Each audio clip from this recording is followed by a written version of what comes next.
दोस्तों, ज़िंदगी में हमारे सामने बहुत बार ऐसे अवसर आते हैं जब बहुत बड़ा एक चांस हमारे सामने होता है, लेकिन सही समय पे हम सही निर्णय नहीं ले पाते और अवसर को गंवा देते हैं। कहते हैं कि समझदार व्यक्ति अपने लिए अवसर पैदा करते हैं और मूर्ख अपने लिए अवसर का इंतज़ार करते हैं।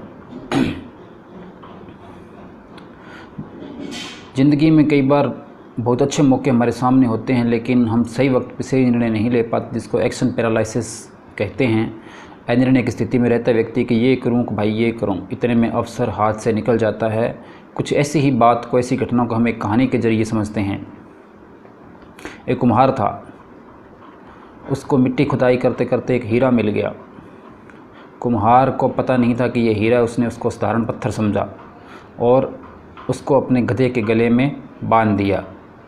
एक दुकानदार जो उस गांव में दुकान करता था, उसने देखा कि एक चमकदार पत्थर गधे के गले में बंधा है। उसने कुम्हार से पूछा कि भाई इसको बेचना चाहते हो? उसने कहा हाँ बेच दूंगा। कितने रुपए में बेचो? कहता 2 किलो गुड़ के बदले में। अब उस दुकानदार ने 2 किलो गुड़ देकर उस गधे के गले में बंधे हुए पत्थर जो कि हीरा था उसको खरीद लिया और ख़रीद के उसे अपनी दुकान पे पड़े तराजू की डंडी में बांध दिया। अब गाँव में एक जौहरी भी रहता था। जौहरी आया, उसने देखा कि तराजू में एक हीरा बंधा हुआ है और उसने पूछा कि भाई इसको बेचना चाहते हो? दुकानदार को पता नहीं था कि ये एक हीरा है वास्तव में। उसकी नज़र में तो वो एक साधारण पत्थर ही था। उसने कहा हाँ बेच दूंगा। कहता कितने रुपए लोगे? उसने कहा मैं इसके 4 रुपये लूँगा, क्योंकि कुम्हार ने वो उस ज़माने में गुड़ वगैरह सस्ती थी तो 2 रुपये किलो के हिसाब, गुड़ के हिसाब से 4 रुपये में उसको ख़रीदा था। 1 रुपये उसको फ़ायदा हो रहा था, तो उसने कहा मैं इसे 5 रुपये में बेच दूंगा। तो दुकानदार ने सोचा कि इसको तो पता ही नहीं है कि ये हीरा है, वो तो इसको पत्थर ही समझ रहा है, क्योंकि अगर उसको पता होता तो उसकी कीमत ज़्यादा मांगता। तो जौहरी ने सोचा कि क्यों इसको 5 रुपये क्यों दिए जाएं, शायद कल परसों में थोड़ा और इंतज़ार करते हैं, सस्ता ही देते। तो जौहरी ने कहा 4 रुपये में लेना है? वो कहता 4 रुपये में नहीं, मैं तो इसको 5 रुपये में ही बेचूंगा। जौहरी वहाँ से चला गया। उसने सोचा 1-2 दिन बाद में आऊँगा और अगर ये नहीं माना तो इसको फिर 5 रुपये में ही ले जाऊँगा, तब तक इंतज़ार करता हूँ, शायद ये 4 रुपये में ही दे दे। इतने में ही बस अगले दिन एक गाँव में एक जौहरी और भी रहता था, जिसकी शहर में दुकान थी और वो दुकान पे सामान कुछ लेने के लिए आया और उसने देखा कि डंडी के साथ तो हीरा बंधा हुआ जिसकी कीमत लाखों रुपए में है। तो उसने पूछा कि इसको बेचना चाहते हो? उसने कहा, दुकानदार ने कहा हाँ बेच दूंगा। कितने रुपए में बेचोगे? कहता 5 रुपये में। और उस जौहरी ने, दूसरे वाले जौहरी ने झट से 5 रुपये निकाले और उस दुकानदार को पकड़ा दिए। दुकानदार ने वो जो हीरा उसकी तराजू की डंडी में बंधा हुआ था वो उस जौहरी को दे दिया। 1-2 दिन के बाद में पहले वाला जौहरी आया। उसने पूछा कि भाई वो जो पत्थर था तुम उसको बेचना चाहते हो? वो कहता मैंने बेच दिया। कितने रुपए का बेचा? कहता मैंने तो उसको 5 रुपये का बेच दिया। तुम्हारे बाद में एक दूसरा जौहरी आया और उससे भी मैंने 5 रुपये मांगे तो उसने झट से 5 रुपये निकाल के मुझे दे दिए, तो मैंने उसको बेच दिया। अब पहले वाले जौहरी ने मत्था पीट लिया, कहता रहे वो मूर्ख, वो पत्थर नहीं था, वो हीरा था और उसकी कीमत लाखों रुपये में है।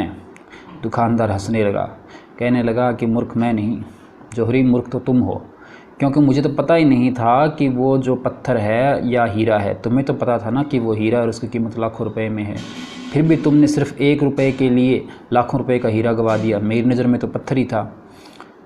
तो दोस्तों, इस कहानी से हमें सीख मिलती है कि कई बार हमारे सामने अवसर होता है लेकिन हम इंतज़ार करते रहते हैं कि शायद अब करेंगे, अब करेंगे। कोई बार सोच लेते हैं हम, कई बार कहते हैं आदमी कि मैं बड़ा बनूंगा, लेकिन सिर्फ बातें करता। देख लेना एक दिन कभी मेरा टाइम भी आएगा। लेकिन कब आएगा भाई? कुछ करोगे तभी आएगा ना। लेकिन वो सोचते रहते हैं दिमाग में, ठीक है ना। बातें करते हैं, बातें करने से कुछ नहीं होता, हमें एक्शन लेना पड़ेगा। पहले वहाँ तक चलिए जहाँ तक आपको नज़र आ रहा है। जब आप वहाँ से तक पहुँचोगे तब आपको आगे का रास्ता भी नज़र आएगा। कुछ नए करने से कुछ ना कुछ करना बेहतर है। वैसे एक कहावत भी है कि जो सोचता रहता है करता कुछ नहीं है, उसका सोचना बेकार है। जो करता ही रहता है लेकिन सोचता कुछ नहीं है, ठीक है ना, उसका करना बेकार है। तो दोनों बातें, हमें सोचना भी है, सोच के करना भी है, डिसीज़न लेना है, डिसीज़न लेके आगे बढ़ना है।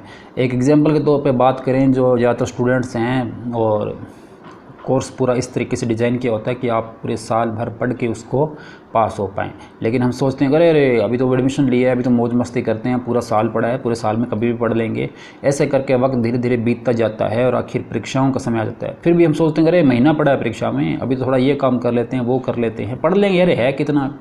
ऐसे करते करते लास्ट हफ्ता आ जाता है, फिर भी हम सोचते हैं अरे अभी तो बहुत पढ़ ली है, अब थोड़ा आराम कर लेते हैं। लेकिन ठीक उसी टाइम में दूसरा व्यक्ति उस अवसर को हथियाने के लिए दिन रात की मेहनत में लगा होता है।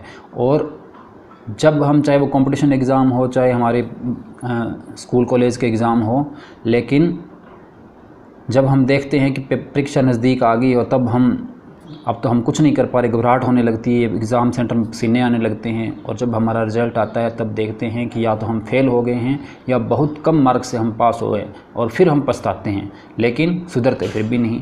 फिर अगली बार जब फिर आता है फिर भी यही कहानी होती है। तो दोस्तों, समय रहते हमें निर्णय लेना बहुत ज़रूरी है, मेहनत करना बहुत ज़रूरी है, और मेहनत से, सही निर्णय से ही हमें फल मिलेगा। अगर एक मैं एग्जाम्पल्स के थ्रू और आपको समझाना चाहूँ तो महाराणा सांगा के बीच में और बाबर के बीच में खानवा का युद्ध होने वाला था, और दोनों की सेनाएं आमने सामने काफ़ी समय तक पड़ी रही। तो इतिहासकार कहते हैं कि राणा सांगा ने अगर समय पर डिसीजन लिया होता और तुरंत बाबर की सेना पर हमला कर दिया होता तो बाबर युद्ध में कभी नहीं जीतता, युद्ध का नतीजा कुछ और ही होता, जिससे कि मुग़ल शासन की भारत में नींव पड़ी थी। अगर समय रहते महाराणा सांगा ने बाबर पर आक्रमण किया होता तो निश्चित रूप से महाराणा सांगा की जीत होती। इतिहास हम पढ़ेंगे तो बहुत हम जानेंगे कि महान व्यक्तियों ने भी बहुत सारी भूलें की।